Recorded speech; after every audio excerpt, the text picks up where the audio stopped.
तो डोंगरगढ़ का अपडेट आपको दे दें। जैन मुनि आचार्य श्री विद्यासागर महाराज ने समाधि ली, उसके बाद अब उन्हें पंचतत्व में लीन किया जा रहा है। सीधी तस्वीरें हम आपको डोंगरगढ़ से दिखाने जा रहे हैं। ये सीधी तस्वीर आप देखिए, पंचतत्व में आज जैन मुनि विलीन हो रहे हैं।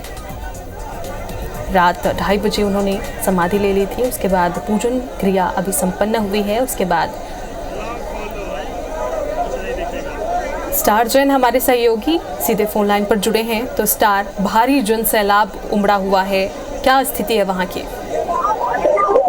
देखिए, मैं आपको बता दूं, जैन समाज ही नहीं अपितु पूरे भारत के लिए एक बहुत बड़ी क्षति है जो आचार्य विद्यासागर है। न सिर्फ जैन समाज बल्कि हिंदू धर्म हो, या सिख धर्म हो, चाहे ईसाई धर्म हो, सभी धर्म के लोग उनको काफी कुछ मानते थे, पूछते थे और लगातार उनके दर्शन के लिए आ रहे थे। मैं आपको बता दूं कि रात के 2:30 बजे करीब उन्होंने संलेखना ले ली थी और अभी तस्वीरों में आप साफ देख रहे होंगे कि उनकी समाधि हो रही है। आपको बता दूं कि जैन मुनि विद्यासागर डोंगरगढ़ में थे पिछले कई समय से और उनका स्वास्थ्य ठीक नहीं चल रहा था, जिस वजह से पहले एक दिन ही दर्शन दे रहे थे, लेकिन पिछले 3-4 दिनों से दर्शन भी बंद हो गए थे। और जैसे ही उनके देवलोक गमन की जानकारी प्रेमियों को लगी, तो न सिर्फ छत्तीसगढ़, उससे लगे महाराष्ट्र, विदर्भ, मध्य प्रदेश, झारखंड, उड़ीसा, यहाँ तक कि दिल्ली से भी कई लोग फ्लाइट पे जो उनके अनुयायी हैं, उनको अनुसरण करने वाले हैं, वो सब पहुंचे हैं। और इस वक्त मैं डोंगरगढ़ चंद्रगिरी में मौजूद हूँ, जहाँ उनकी समाधि दी जा रही है और इस समय पूरे परिसर में कम से 20 से 22 हजार लोग मौजूद हैं और हर कोई आचार्य जी के एक अंतिम दर्शन की इच्छा कर रहा है। हालांकि व्यवस्था यहाँ पे प्रशासन ने बना रखी है बढ़िया, ताकि सभी को दर्शन हो सके। लेकिन जैसा कि मैंने कहा कि परिसर छोटा है, लेकिन 20 से 25 हजार जो श्रद्धालु है कोने कोने से, न सिर्फ छत्तीसगढ़ से, बाकी सब तमाम है और वो यहाँ आचार्य जी के दर्शन के लिए इंतजार कर रहे थे। और एक बड़ी क्षति न सिर्फ जैन समाज के लिए, पूरे भारत के लिए है। आपको बता दूं, आचार्य विद्यासागर हिंदी को प्रमोट कर रहे थे, हथकरघा को उन्होंने प्रमोट किया है, यहाँ तक कि गौवंश को भी उन्होंने प्रमोट किया और जगह जगह पूर्णायु, दीर्घायु, इस तरीके से गौशालाएं उन्होंने खोली है।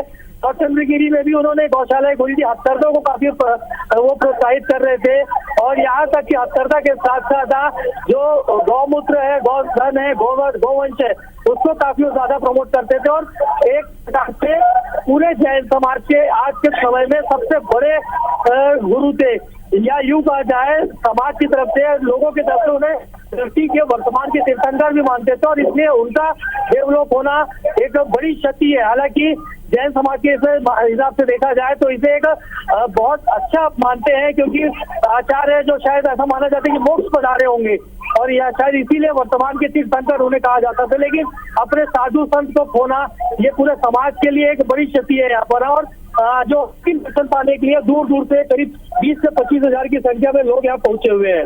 जी बिल्कुल स्टार, तो जिस तरह से जन सैलाब हमें दिखाई दे रहा है, व्यवस्था की बात अगर की जाए, आप वहाँ मौजूद हैं, किस तरह की व्यवस्था आप देख सकते हैं? क्योंकि आप जैसे बता रहे हैं कि हजारों की संख्या में वहाँ हुजूम उमड़ा हुआ है।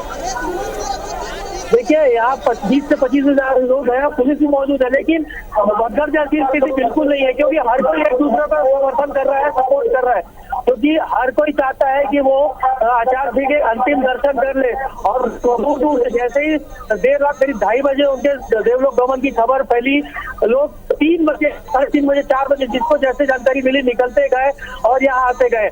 चंद्रगिरी जहाँ विराजमान थे आचार्य जी, वहां से करीब 1.5 किलोमीटर दूर ही ट्रैफिक को रोक दिया गया है, क्योंकि काफी संख्या में लोग आ रहे हैं और बाकायदा प्रशासन की तरफ से ऑटो की व्यवस्था की गई ताकि लोग मंदिर परिसर तक पहुंच सके।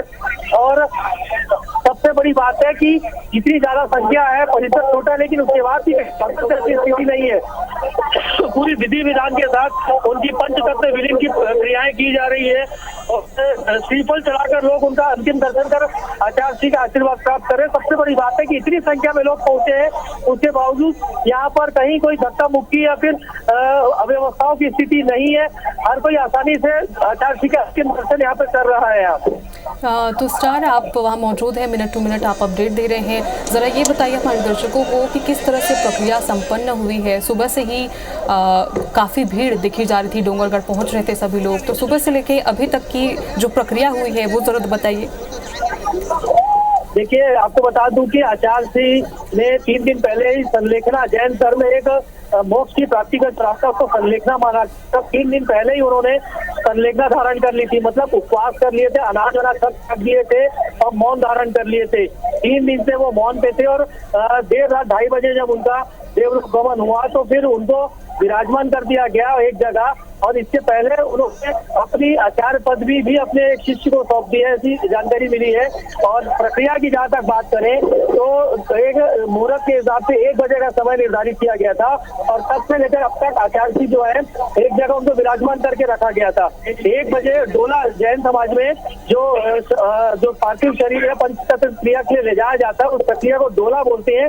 डोल यात्रा या यूं कहा जाए, डोल यात्रा निकाली गई और इसमें जिस बैठक मुद्रा में बोलना चाहिए उसी मुद्रा में आचार्य जी को पंचतत्व में विलीन किया गया है। यहाँ पर नारियल और चंदन की लकड़ी और घी इसका उपयोग किया जाता है उनके पंचतत्व क्रिया के लिए, शरीर को पंचतत्व में विलीन करने के लिए। और तस्वीरों में अभी आप वही देख रहे होंगे कि यहाँ पर पंचतत्व में विलीन किया जा रहा है आचार्य जी के पार्थिव शरीर को। और प्रक्रिया की जहाँ तक बात करें तो विधि विधान से पूजा अर्चना करके तमाम प्रक्रियाएं की जाती है।